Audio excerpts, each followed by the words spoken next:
શહેરના ભરચક વિસ્તાર સુલતાનપુરા ઇમિટેશન જ્વેલરીની દુકાનમાં 23મી ડિસેમ્બર રાત્રે તસ્કરો ત્રાટક્યા હતા.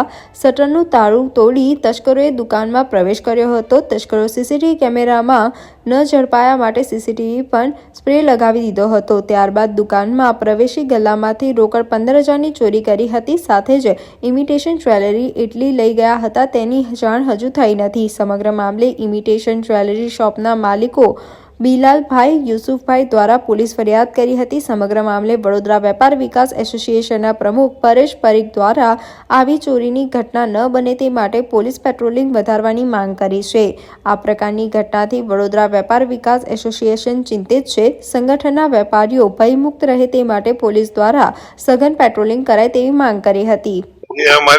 અમારી દુકાન છે સુલતાનપુરામાં લાલા કાકા ભજીયાવાલાની ગલીમાં એમજી રોડ ઉપર સવારે 9 વાગે અમને ફોન આવ્યો ચંદ્રુભાઈ નો સામે દુકાન વાળો કે ભાઈ તમારી દુકાનના દરવાજા શટર ખુલ્લું છે.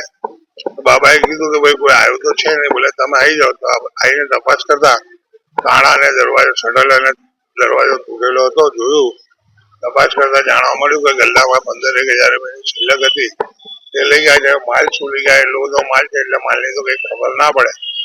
એટલે પોલીસનું પેટ્રોલિંગ વધારે છે. પોલીસ આવતા સમયમાં બીજા કોઈ વેપારીઓને આવું બનાવ ના બને. અંદાજે ગલ્લામાં 15,000 રૂપિયા લઈ ગયા. સીસીટીવીમાં તમે અંદર જોઈ શકો છો એ લોકો સ્પ્રે છાડીને ગયા છે. આગળની 2 દુકાનના બી કેમેરા એના પર બી સ્પ્રે છાડીને ગયા છે. દેખાય